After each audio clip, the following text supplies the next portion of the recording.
I want you to meet Sergeant Benjamin Anthony. Sergeant Benjamin Anthony.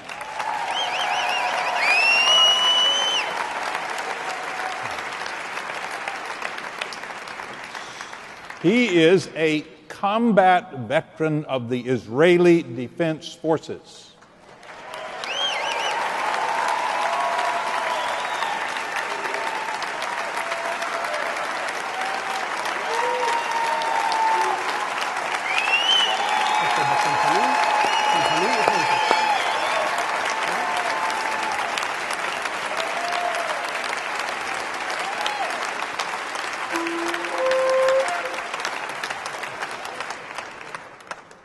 He is a reservist with the IDF today, and he has participated in recent campaigns with the IDF, and he travels throughout the English-speaking world speaking on these topics of the work of the IDF. He founded the group Our Soldiers Speak, that brings the truth of Israeli soldiers from the battlefront to campuses and universities to talk to college students. We're honored that he would be with us today. He is a brave and unwavering defender of Israel, Sergeant Benjamin Anthony. Would you welcome him?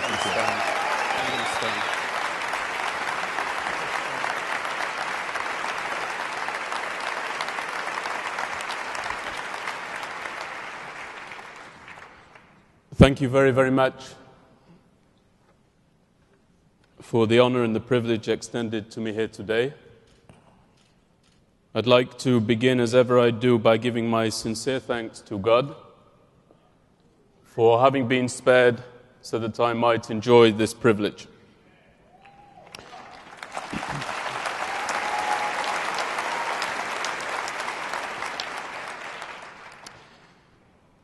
My dear friends, after having done that, I'd like all of us to know that I direct all of my comments in my name only, not on behalf of my organization, nor on behalf of the Israel Defense Forces, nor on behalf of the government of the State of Israel. But in my name only, I direct my comments to the safety and the well-being and the safe return of the members of the Israel Defense Forces to their homes and to their families.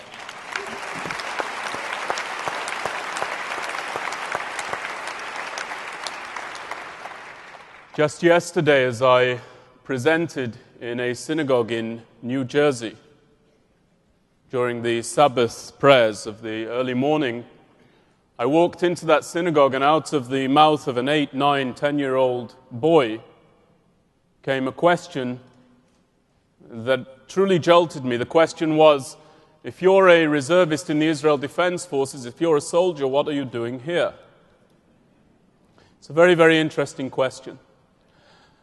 I don't know how many veterans there are in this room, but I know that you are here. And I know that any veteran, whether they be a reservist or not, knows well that when the call comes to bear arms in the defense of your country, you wish to be there alongside your men, and only there alongside your men. My brigade has not been mobilized. It's an uncomfortable feeling. But I'm particularly grateful for this opportunity because at least I get, by way of my words, hopefully to have a positive impact upon this group, this vital group, as Dr. Krauthammer expressed. So thank you. It was at this very time, some 8 years ago, that I found myself serving deep inside Lebanon during the events of the Second Lebanon War, which was a very brutal war indeed, but of course all wars are brutal. I was located along with various members of my unit or my brigade in a house that had been identified by Hezbollah fighters, and they began to rocket and to shell that house. Now, when you have incoming rockets towards a house in which you shelter, the walls shudder with such ferocity that there's a protocol within the Israel Defense Forces which states that you must not pat down your own person to check that you are not wounded, but you must turn to the soldier next to you so that he might be of calm enough mind to know whether blood is oozing from you. whether there's a wound open upon you. And as I turned to the soldier next to me, and he turned to the soldier next to him, and we patted one another down, I paused and I asked myself how I, a boy from Leeds in England, ever managed to end up inside that awful place in the Middle East.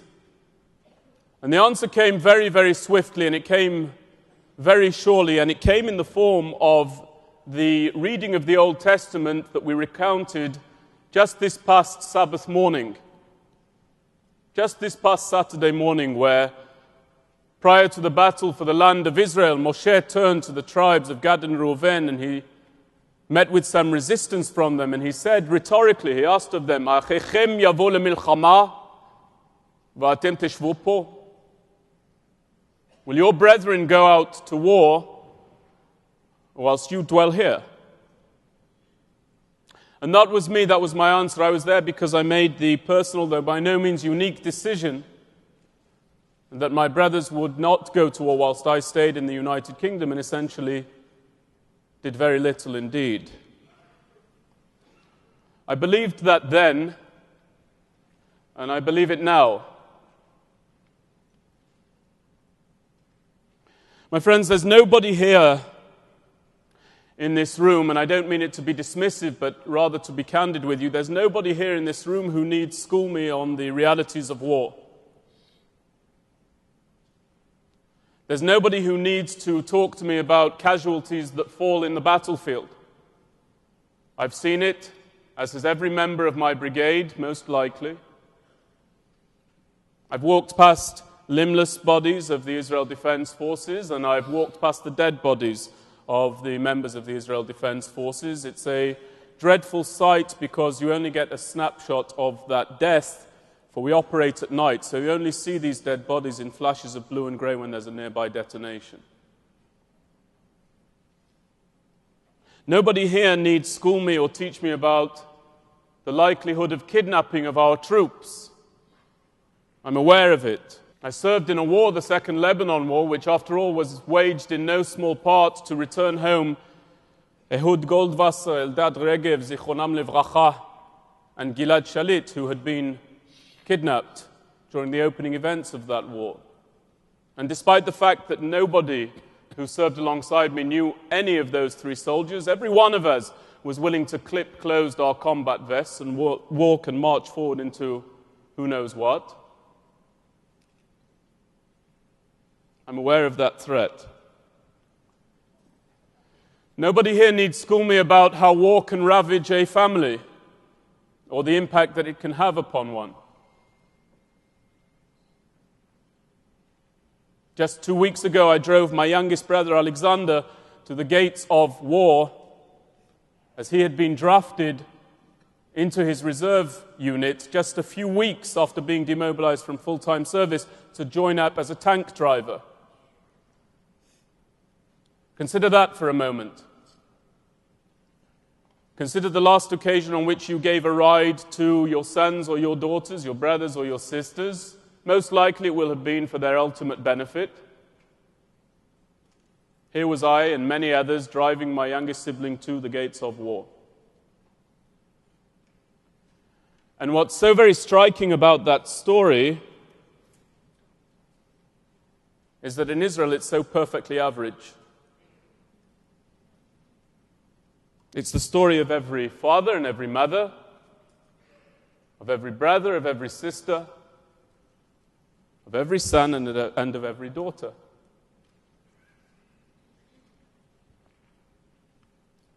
Until this Friday, I was in my home in Bat Yam.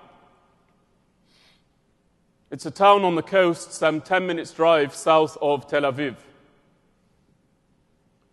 Every single night, I've gone to bed with the absolute certainty and knowledge that I will be awakened to the siren of rockets wailing away, warning me of to the sound of sirens rather, wailing away, warning me of incoming rockets toward that vicinity.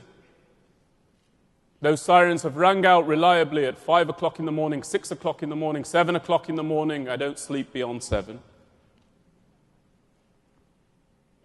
Every day as I've sat in my office in Tel Aviv, just adjacent to the headquarters of the Israel Defense Forces. I've had to leave that office because of the sirens wailing out time and again, warning us of a rocket hurtling towards us. And in either case, as I have descended into the bomb shelters, whether it be the shelter at the base of my apartment block or the shelter at the base of my office block, I've luxuriated in the fact that I have a full 90 seconds, 90 seconds, to make my way towards that shelter. And as I take that walk, I want you to know that not for a moment can I forget the fact that for some 12, 13 long years, the citizens of southern Israel have had not 90 seconds, not 30 seconds, but a mere 15 seconds in order to make their way into the bomb shelters. The citizens of the towns of Sderot, of Beersheba, of Ashkelon, of Ashdod. I can't forget the fact nor escape the guilt of knowing that there is an entire generation being raised up over there in southern Israel, where barely any of whom do not suffer from post-traumatic stress disorder as a result of the never-ending rocket fire.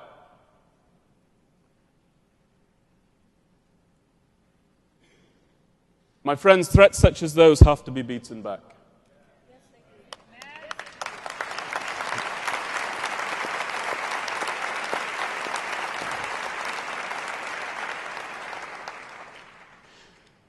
This panel is entitled Myths and Facts.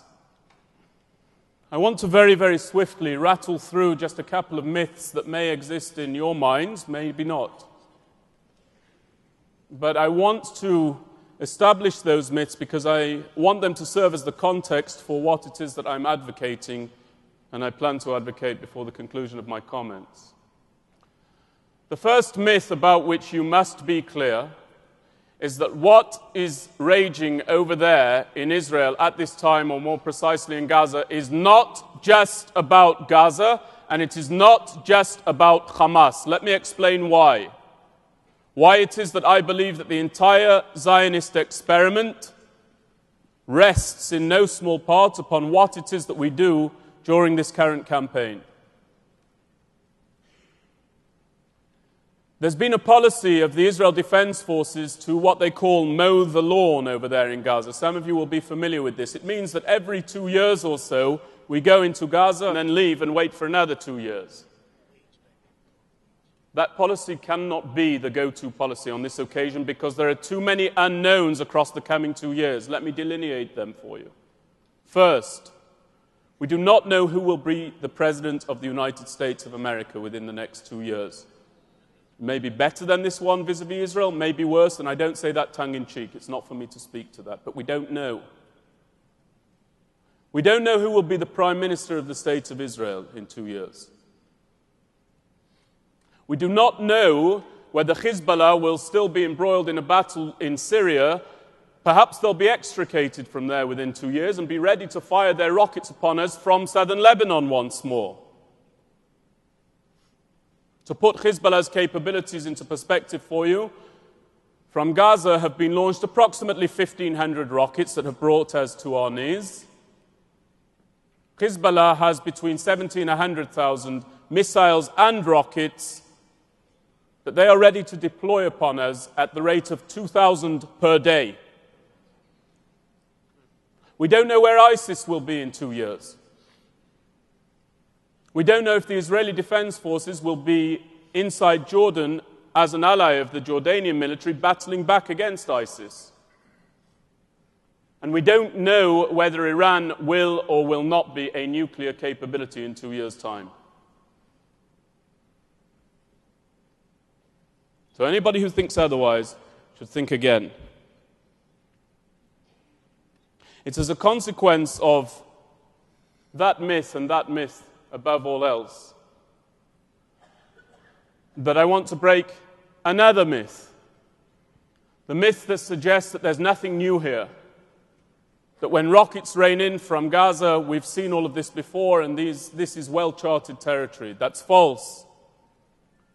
It is Mark Twain who said that history does not repeat itself. At best, it rhymes. In other words, there are certain lessons from the past, but there are distinctions to be made in the present. Let me express some of those very quickly. In 2008-2009, during Operation Cast Lead, our defensive operation inside Gaza, the number of our citizens under the shadow of rocket fire from Gaza rested at the alarming figure of 1 million. By 2012, Operation Pillar of Defense, it rested at 3.5 million. Today, the number of our citizens living within the shadow of rocket fire rests at 5 million. It is not too much of a stress to say that that is approximately 2/3 of the Jewish population of the Jewish state. And the towns that used to be restricted to those names, of Ashdod, of Ashkelon, of Beersheba, of Sderot, now belong to a far broader list. A list that includes Tel Aviv, Zichron Yaakov, Haifa, and the holy city of Jerusalem. So the threats have not reduced over time, they've increased.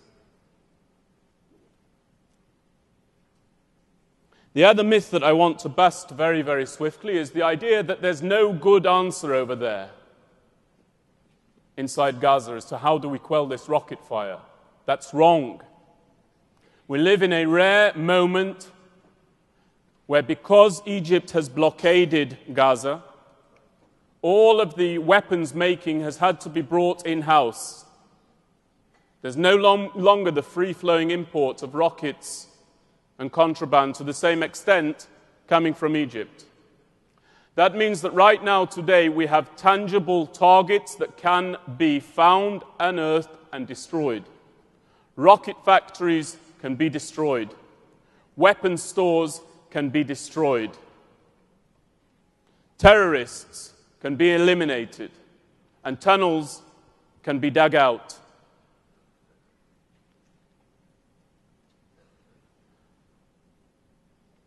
Everybody here hopefully understands the feeling that I have towards every single member of the Israel Defense Forces. But I want you to know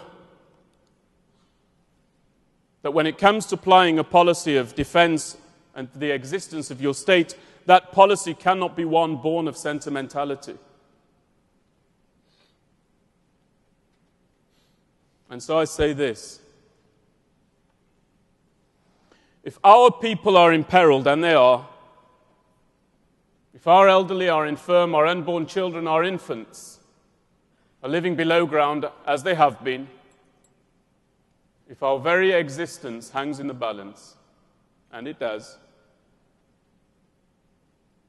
the soldiers of the Israel Defense Forces, every one of them, in the air, from the sea, and on land, can be sent forward, must be sent forward, and should be sent forward. Ki bishvil ze anachnu po, because that is what we are here for, and all of you should support that being done. All of you.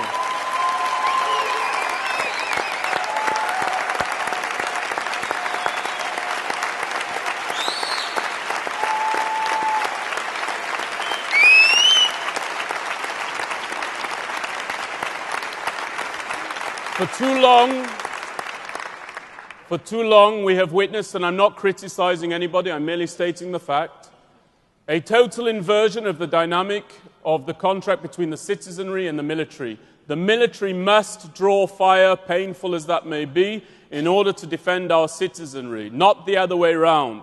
Hamas started this war. The soldiers of Israel must destroy this enemy of the states of Israel.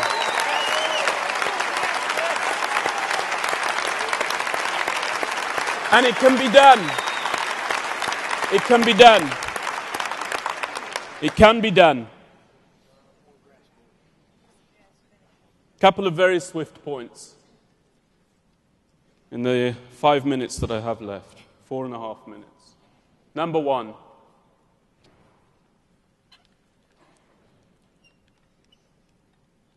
In the Israel Defense Forces, as Dr. Krauthammer said, I'll come to that in a moment. In the Israel Defense Forces, we are bound by a creed. Every member of the Israel Defense Forces. It's a creed familiar to all of us. The creed is encapsulated in a single word. It's the word acharai, after me, follow me.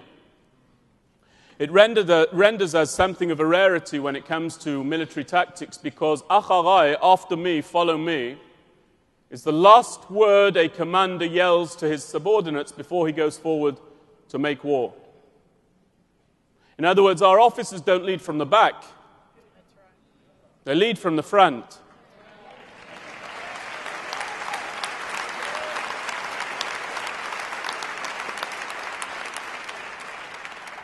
Acharai is something that an officer says to his subordinates when he says to them, let me first capture that house under fire, then you follow me.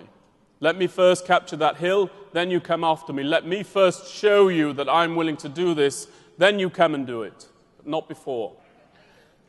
Dr. Krauthammer mentioned the fact that you are so vital a group when it comes to speaking truth to power. You certainly are. How much time we have to carry out this mission will largely depend upon how much public support we enjoy from the international community. I understand that Secretary of State Kerry is en route to broker a ceasefire. Another quick myth. This fight must not be fought to a ceasefire. This fight must be fought to a victory.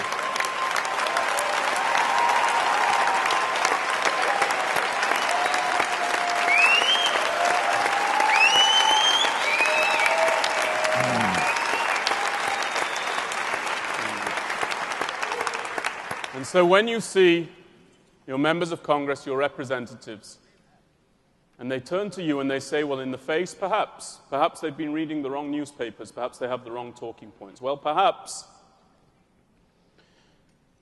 we should just bring about a ceasefire in the face of terrorist infiltration to kibbutzim. Perhaps we should bring about a ceasefire in the face of 1,500 rockets. Perhaps we should bring about a ceasefire in the face of people drawing in our soldiers to a battle they never wanted to fight. If any of your representatives turn around and say that to you, I'm calling on you as a member of the Israel Defense Forces, as a citizen, as a poshetayit, as a simple Jew. You find the courage to turn around and say to those legislators, Acharecha, after you. You show me you would do that here, then go and ask it of the people of Israel. Thank you. Thank you. Thank you.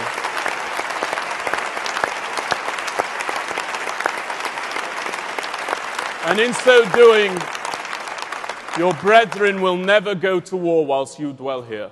You will go along with them, and that will bring along Shalom al Yisrael, peace over Israel. Thank you very much.